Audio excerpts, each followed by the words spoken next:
You had a big workout yesterday, didn't you? It was a great win against Chelsea, but you just sort of made a little guest appearance against your old... Guest appearance for 10 minutes at the end there. Yeah. But the lads did really, really well. They played very, very well. Thoroughly deserved the win. I think that's the phrase you could use about Charlton all season, couldn't you, really? Very, very good, very well, playing well. Yeah, definitely. We've more than held our own this season, and already looking forward to next season and trying to improve on what we've already done. And it's just a stage. I was hearing Alan Kirbishley, and he said, we've done the hard work, if you like. You don't want to finish the season with a whimper, do you? It's like, hang on, let's really go on and show, which, it seems like it was a great game in the week I saw against Aston Villa, and then, great win yesterday. It was, and we had a meeting for about half an hour, and Curbs was stressing his point, saying, look, we don't want to, the season to drift away from us and just go out, on a damp squib, really. Yeah. And the boys responded really, really well, and thoroughly deserved to beat Chelsea yesterday. We'll see that later on. Have you been back there before and won Chelsea? Never. I've been back a few times, but never won. Never won. It's a great day, especially when they were on top form as well. Well, they were. Coming into the game, we knew it was going to be difficult. I think they'd won about 4 or 5 on the spin in the Premiership. And little sniff of the Champions League and all that kind of thing. Yeah, exactly. And we've put the lights out on them now. You've done well to bounce back, because I listened to Curbs' comments after the Bradford game. He was not too pleased with you. He wasn't over the moon, no, not after Bradford. I mean, we played poorly that day. Bradford deserved to win the game, there's no doubt about that. But we've done really well since Christmas, especially away from home. We've become hard to beat, and we've taken a pride in that. And we let ourselves down against Bradford really badly. And from playing so well, after Christmas, and then to let ourselves down like that, it wasn't like Charlton. And it was important to bounce back yesterday at the Bridge. Listening to Alan Shearer yesterday, who did the game yesterday morning, Manchester City, Manchester United, he said he thinks it's a poor Premiership. The sides he expected to challenge Manchester United this year haven't done it. Would you agree with that? No, not entirely. I think Man United obviously stand out head and shoulders above everybody else, and I think that's the biggest problem. If you take Man United out of the equation, it's a hell of a league. True, that's a real good point. But everybody would be going on about how exciting it is and how close it is. But it's up to all of us collectively to get back, to get towards Man United, and because they've set the pace, and it's up to the rest of us to catch them. What about we mentioned about Ipswich in the papers this morning and how well they've done. We talked when you were on the show. It's an adjustment getting into the Premier League. Have you all adjusted now? Is it now sight sort of set a little bit higher and thinking, hey, we belong here, kind of thing? I think you've got to start to feel comfortable in the league, and I think we've definitely shown that we're more than capable of holding our own. I think we look physically stronger this season. We've played a lot better football. We look a threat. We've defended well, especially back half of the season. So I think we can safely say that we belong there.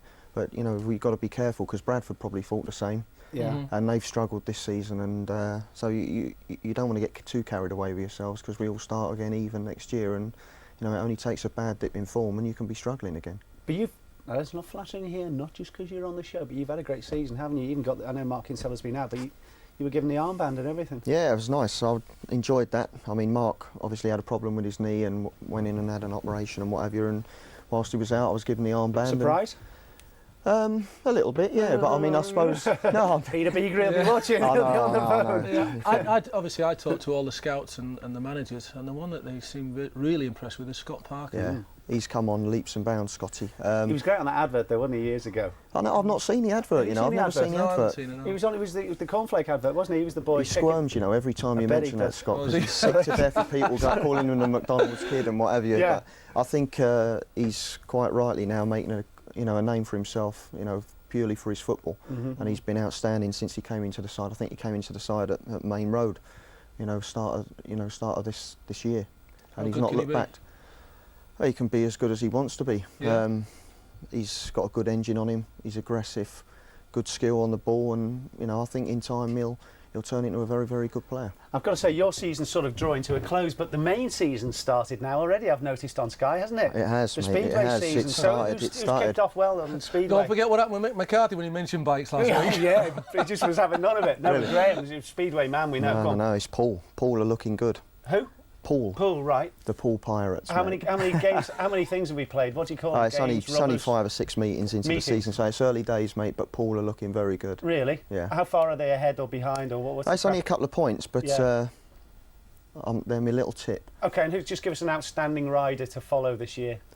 This summer. A young lad at Paul Kajelski. Yeah. He's a Pole. No one's ever heard of him. He's first season in Britain. And he's taking the place by storm, and there he's looking good. You heard it here from our Speedway expert. That's all we want. Right, on with the action yesterday, starting with a cracking game, Reading's game against Walsall. Steve Banyard, Mick Conway and Nick London report. 5 wins from 6 games, including maximum points from their previous 4, had left Chelsea dreaming of a place in the Champions League for next season. But they struggled to find their best form against the well-organised and hard-working Charlton side. Sam Dalabona's early effort was one of the very few that Chelsea mustered in the whole game. 1 goal settled it. The game's outstanding player, Klaus Jensen, let rip. Carlo Cuducini's goalkeeping was suspect. And Sean Bartlett was able to net his 15th goal of the season, if you include the 8 he knocked in for FC Zurich before joining the Addicts. Chelsea took off Zola and Hasselbank for Gudjonsson and Gronkjar at the break, but their best subsequent effort came from their left back, Graham Stuart. The UEFA Cup now looks more likely for the Blues next season, and the fans had seen enough. We haven't picked up enough points away from home. And I've asked them the question, today, especially yesterday in training, when's it going to change? When are we going to pick these wins up? Because we went to Bradford last week and was very, very poor. And, coming to a place like this and getting a result, I hope it gives us a big boost for next year. Up the stat attack, you can see there, Chelsea shooting was very poor, 9 shots off target. Fouls much the same, no yellows for Charlton and 3 in frustration for Chelsea. Were you worthy winners? We didn't sort of get the whole sort of feel. I think you've just seen there, their 2 best efforts were long-range shots, and when you go to Chelsea, they're going to pass the ball about and make good runs on you and what have you. And we were good disciplined performance, and I think we were worthy winners. This guy's good, isn't he? Sean Bartlett. He is. He's done very well, Sean. He's a very, very good athlete. Jumps very, very well, holds the ball up well for us, and knows how to score a goal as well. And he's been a big plus point for us this season. Well, there's 2 stars there, isn't he? Klaus Jensen has had a great season. Yeah, Klaus has got better as the season's gone on. He's a good outlet for you, Klaus. I mean, if you're under pressure, he can scamper 30, 40 yards. He's a strong runner with the ball. Scamp, what's that? Scamper. Okay. Hey? What's You that, learnt speedway term? if you went yeah, you scamper from the start, mate. Rubbish. No, is he going to sign a contract, old Sean Bartlett? What's this? I think the club want him to sign a contract. I think Sean's very happy at Charlton as well, so I'm sure the chairman will, come up with something and get him signed up. Is it a situation where a deal should have been sorted out before he come on loan because he's done so well now, and now they're talking about the deal, and probably the Swiss club will get more money than they should? It's a possibility, I know, but there's always that danger if you go to a club and perform so well. There's going to be, a host of other clubs who are alerted to it as well. So yeah, well, Coventry with Cedric Roussel ended up paying more than they had to, and Cedric's gone backwards. Yeah. But I mean, you can't put a price on someone scoring your goals to keep you in the Premiership. What's he like as a fellow? Is he a good lad? Yeah, he's quite a quiet fella, Sean. Very pleasant chap. Well, I was going to say, there was that thing, we were talking about the stats, but wasn't that one that Klaus Jensen hadn't made a tackle? Remember that one? He hadn't made a tackle in about 6 months or something like that. He got his first, it wasn't it? First Premiership foul in about February or something like that. He just laughs. When you say things like that, Klaus, he's got this permanent stuck-on smile, Klaus. Yeah. And nothing bothers him, and but he's worked harder. He's worked very, very hard this season. I mean, especially at the start of the season, how how good Klaus can be going forward. But the second half of the season, he's worked so hard defensively as well. I mean, he's not going to start making block-busting tackles, but he gets himself behind the ball and makes it difficult for people, and he's worked really, really hard. Is that Alan Kirbishley? Is that his ethic kind of thing? I think so, yeah. I mean, if you want to play for Charlton, the work ethic's got to be there from the start, and anything on top of that, is a bonus.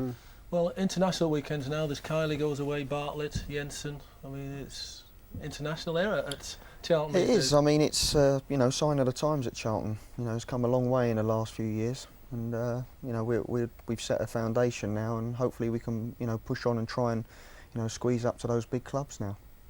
work ethic at Charlton. Could be, that may be possible. Champions in record time, but with a bitter taste in the mouth after that Champions League exit. It was Derby Day in Manchester. United and City. Incredible run, yeah, and confidence has just spread through the team. They had a great start. I think that was the important thing for Ipswich. Good start, confidence through the side, and they've just carried it on. And I think everybody's been expecting them to falter. Yeah, and it's just not happened. No, it's just not happened at all. But they've got a system they play and they believe in it, and come what may, they keep plugging away, and it's worked wonders for them. Isn't it? You have a look at the teams they've gone and beat. They've had some unbelievable results away from home. I mean, you'd be happy to have good. Next week, yeah, I mean, I'm sure. Yeah. You might say no. I know. I'm just thinking, who is it? It's us. No, so I think it's a live game, isn't it, next week? I mean, Hartson's given them more than a chance, but their defending is still poor. Roycer was stood on that left-hand side for so long, and the ball eventually came through to him.